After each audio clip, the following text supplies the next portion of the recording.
Derek, obviously y'all can't do tempo for an entire game, but what was it about that on Thursday that kind of jump-started you all? Yeah. Something like, obviously you can't do it every play, but I think we all felt that energy. You saw the playmakers making plays, and they helped us get back into that game. And so I think it's something that was definitely a benefit. I think it was something that was good, something I've always felt comfortable in. I've always dreamed of just running no huddle all the time, but I understand there's a defense and an offensive line to think about and all those things, But in my dream world, I would just do that all the time. Is there just like an element to that of just kind of being on the attack, being the aggressor, and you're kind of controlling your personnel groupings, not letting the defense up? Like, is that all that kind of play into that? Yeah, there's so many benefits, but there's also things that could cause a problem potentially. And so, just like anything, you got to weigh those things. Coaching staff, they do those things. But just as a player, I've always enjoyed it for many reasons. Some teams get real vanilla. Some teams still try and throw their pressures at you, but then leaves them vulnerable if they're trying to disguise or get set up. And there's spaces in certain certain pressure looks and coverage and things like that, which we were able to hit with Mike on one of them. But there's some benefits to it. Now, like we said, you can't do it all the time. You can't make that just one thing, but there's definitely some benefits for sure. What are some of those benefits and some of the things you enjoy about the no-huddle area? There's some things that I don't want to say because then all the coordinators will know why I like it, and all the defensive players and those things. But I think just like anything, any kind of change-up, keeps people off guard. Something that they've done really well here for a long time. Different personnel groups, different tempos, and things like that, and it showed in that game for us. Is there a way to incorporate it throughout the flow of the game? I know you can't play all four quarters, but even Eric McCoy talked about maybe when you go up to the line, the next play. Like you go up with 2 plays there. Yeah, there's different things. There's a lot of different ways. I've been in a couple different systems that have done it. A plethora of ways. Whether it's hand signals, calling 2 plays.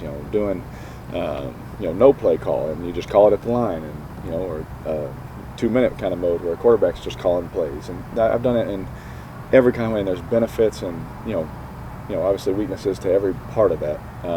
But for our coaching staff and DA is the head coach, and how he sees the game and how the coordinators see it's best for our players. There's definitely ways to do it. Just is it the week for it? All those kind of things.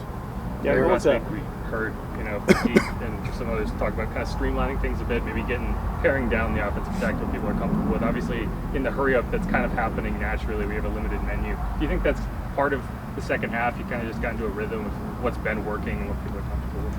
Yeah, a lot of that is game plan plays, or I should say training camp type plays, right? You have your game plan plays, and you have to have those because you have to be able to attack a defense a certain way, have answers for certain things, and be ready for anything in a football game. But I think it was just nice, excuse me, for our guys. We were just running training camp, kind of plays, in that mode that we were in, and there was a few game plan looks that we got to and things like that. So it was a nice mix. And so, I think doing that, I've been a part of, 500 play game plans, and I've also been a part of, 45 play game plans, and I've seen both do success, and I've seen you come off the field and you're like, wow, well, that didn't work. That didn't work. You've been on both sides. So this really takes a deep dive into the study of the team, your own personnel, what's best for your guys, and that's just a short answer for like a pretty big answer kind of question. Derek, how was Chris Olave's demeanor at practice today? Oh, Chris was great. Me and Chris, we talk almost every day, and I know he's been battling some things, and he's gone through some stuff. But just as a brother, as a teammate, as a friend, just being there for him. We FaceTime for like 20 minutes the other day. Like we're, getting on the same page. Early in this thing, we knew that there'd be bumps. We just didn't think we'd only have this many wins at this point. But we knew there'd be a couple bumps in the road, and we were just talking through those things on how to be problem solvers. Because one thing I said after the game is I'm too emotional right now. I've wanted it so bad to be perfect from the beginning, and I'm in year 10. I'm not in year 2. I have just this expectation of how it should feel, but I've had to calm myself and just be a better communicator. And and I explain that where I've been wrong in some of my expressions and things like that. maybe there's a different way to go about certain things, and honestly, there's been times where he may have caught the brunt of something that wasn't even hit about him, and the same to me. I've been yelled at by players and coaches in my career and things like that, and then you talk about it. Football is a violent, tough sport. Sometimes there's emotions and things are going to happen, but with one thing Rich Bisaccia always told me, he said, you can have that moment, just make sure you always circle back. And I thought that the conversations Chris and I had have been just so productive, and it's been so good that I think he's in a good place. I like where he's at. His mentality today was awesome. Made some great plays, so I'm excited for what he does. Those conversations extend out from just not only the communication stuff, but stuff that's happened recently with Chris. Did any of those conversations you have to talk to him about?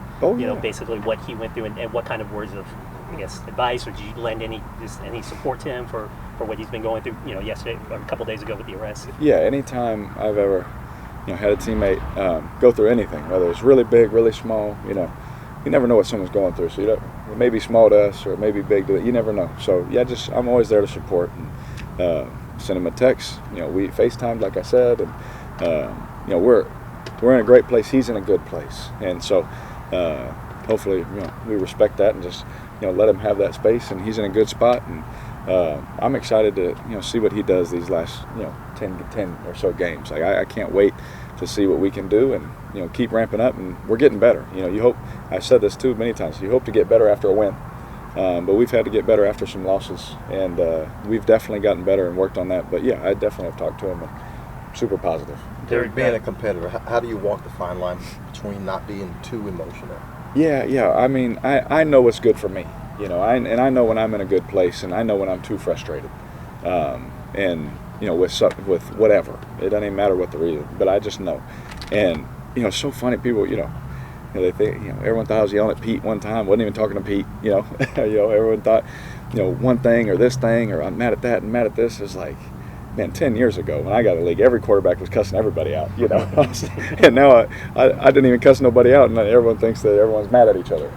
And so times are definitely changing. I can tell by the gray hairs in my beard, and by people getting upset by a quarterback yelling. But I do have to temper my emotions, and I think with a little bit of the frustration of losing, I've let that get the best of me, if I'm honest. And usually, no matter a mistake, I'm super positive, but I also realize how good we can be. And I won't change the demand of excellence for myself, for my teammates, but there is a better way to do it, I think. Derek, that one specifically certainly came across as that someone else made a mistake. I mean, so in this case, did you have to specifically apologize to Chris for that? Because obviously it made everyone think Chris did something wrong, that it was just watching. Everyone on that field did something wrong during that game, even the team that won, and there's just been a few times where, our communication based on the expectation or based on what I thought the design was, what he thought the design was, what he was told, what I was told. And the best thing to do is just lay it out there, wipe it out. Okay, this is what I'm thinking. And what didn't get caught is right after that happened, him and I went face to face, and we talked calmly. Hey, this way, and he goes, okay, cool. Yeah. It was good, but then all of a sudden you lose. People hear it. It's a bigger deal than, as football players, what we may have thought, in that moment. And so we cleared it up. I, said where I was wrong. He admitted, he's like, oh yeah, I thought this, and so we're good. And moving forward, I think that's really how our whole team is, and it's been almost a week, so we've had a lot of good days in between there. Well, there have been public examples. I think players are being more vocal about pointing out what didn't work on this or what they'd like to see more. That probably comes with losing 4 out of 5 games, but how I don't know, I don't want to use the word crisis. I mean, how critical have you guys taken that over this last week that it can't go in this direction, I guess, between you guys on the offense? Yeah, because I've seen things where it can go. I've been on those hills where once it goes, it's done. This isn't that.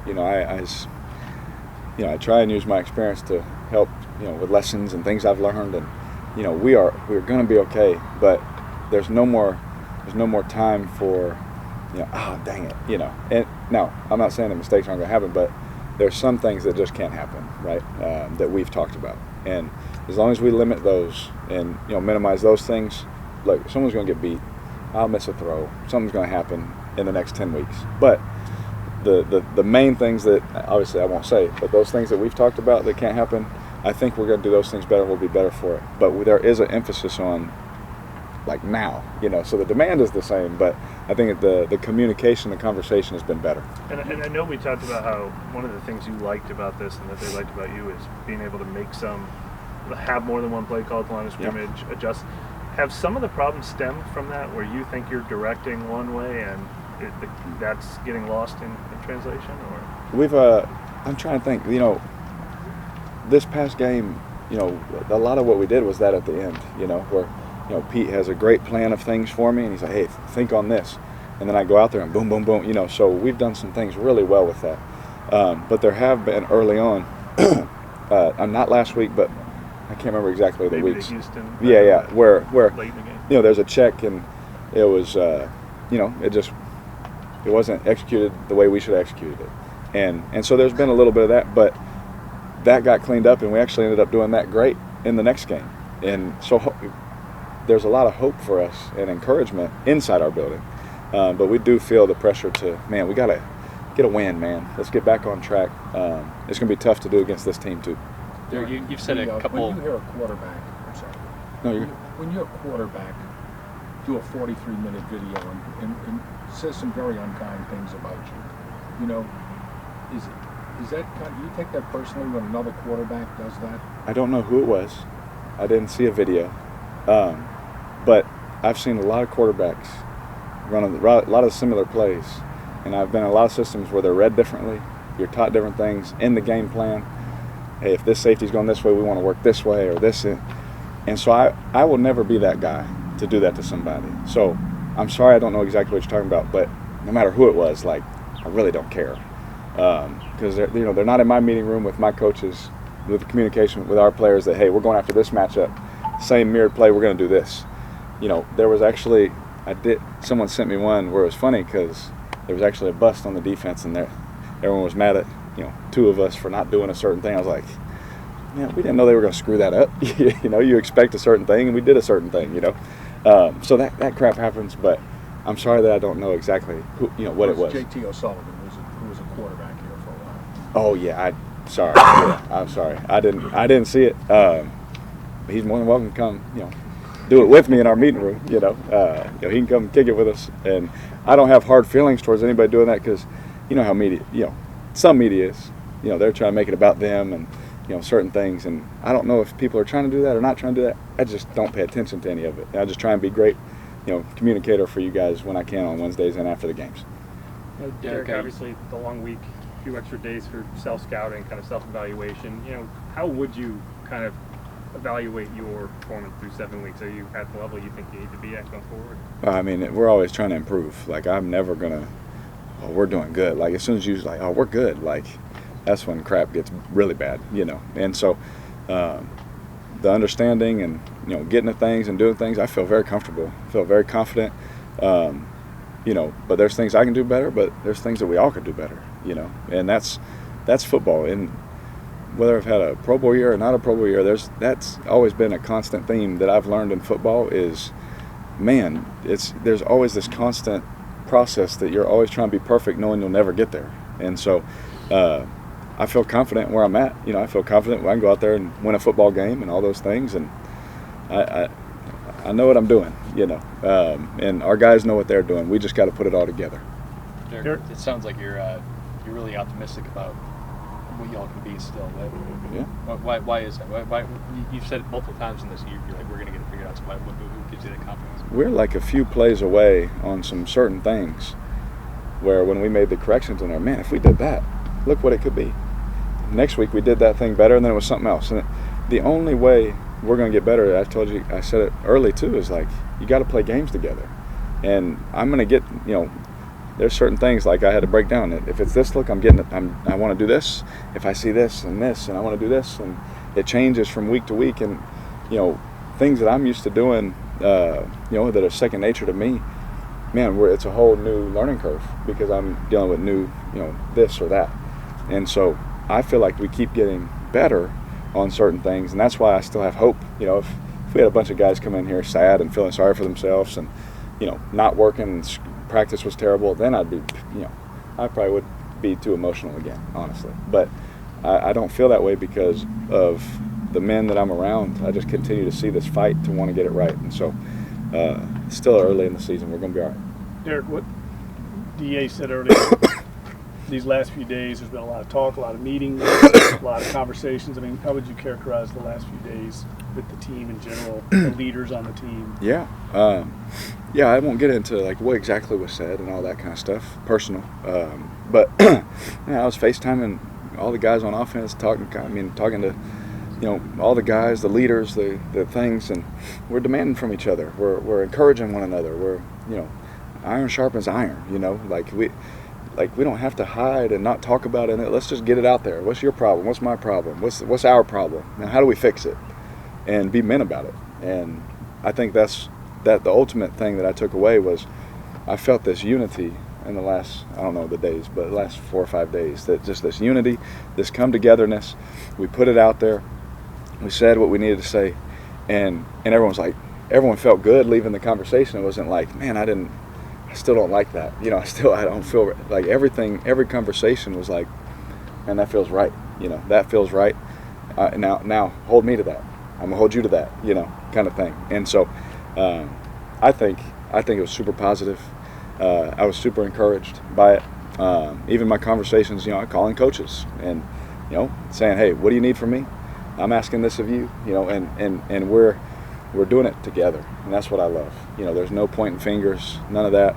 It's just like, what is the problem? How do we solve that problem? Because everyone can point out a problem. Everyone can do that. But how do we solve it is the main thing. And we have a lot of guys that I felt my takeaway was unity, and a lot of guys solving problems. Not just saying we really were putting the work in, to solve it. And I think that's why I felt so encouraged and so hopeful. Did you initiate that? Was that something you felt? Yeah, I felt like the Lord was putting it on my heart, if I'm just being honest with you. Like I just felt like I needed to call some people, communicate, grow that relationship in certain areas, get an understanding also of certain things. And I just felt, there was a lot of that, and it just felt super positive, and I was I'm not gonna lie, I was really upset, man. I was really angry after that game because we let another one get away, and I let it stew for about 15, 18 hours, and I went right to my phone, started just like, all right, look, I can sit here and feel sad and feel sorry for myself all I want for the next 3 days, or we can do something about it. And so a lot of guys on the phone, texting, like I said, FaceTiming, and I thought it was super positive. Hey, how much does it help having Juwan back? Sorry? How much does it help just having a guy like Juwan back? It's great. He's one of our, again, no matter who you take out, you can't replace that guy, And Juwan is an unbelievable player. He's an unbelievable person. And so I'm excited to have him back, and hopefully, whatever, that looks like. But yeah, I'm excited whenever he gets back that he'll be out there rolling because he's a dynamic player for sure. Quick matchup question: does Indianapolis challenge their defense presents you? Yeah, well, number one starts with the coaching staff. I know a lot of those guys. I was with them in Las Vegas, when we went to the playoffs, and I know how they think, and I know how joyful they are every time they come in the building. No matter how bad the last one was or anything like that, they're going to come in and be full of energy, cranking music. They're going to bring energy. They're going to play, and they play with effort and energy and violence, and they're fast, and they're all about the football. They want to punch the ball out. They want tips and overthrows. They want all those things. And so even more so our efficiency in the way that we play the game and our fundamentals, myself in the pocket, all those things, guys on the perimeter when they have the ball. You're carrying the organization right there. So, all of those things are at an all-time high when you play a Gus Bradley defense, because that's all they're talking. That's all they've been trained all off season. It's all about that football. And so whatever coverages and, different kind of tweaks he wants to make to it and this kind of that or that, he'll do that, and you got to be ready for it. But one thing I know is they're going to be violent. They're going to fly around, and they're going to try and win up front, and create similar looks with pressure, or similar looks with a different cover. They do a great job, and I have all the respect in the world, not only for those players that are on that defense. I've played many years, but for those coaches, because I love Gus. Every week, but this week, he's one of my favorites. Derek, looking back on the preseason, do you wish you would have played more? Would that have made any differences? Let's say as an offense that you guys played a half one game and a half the next, would that have accelerated the process a little bit? It's hard to say because you don't really get a lot of difficult kind of looks, you know. It's kind of vanilla. It's kind of cover three, you know. It's just very simple, kind of basic kind of stuff because no one wants to show their stuff, or they're not really game planning certain things. So some of the things that we've been correcting are things that you're not necessarily going to get in a preseason. Now, do I think it helped? I don't know. You know, that's for the coaches to decide. But some of the things that we're talking about are just, you know, different than what I think you'd see in a preseason game. Thanks, guys. Good. Thank you. Thank you. Thanks, Eric. Yep.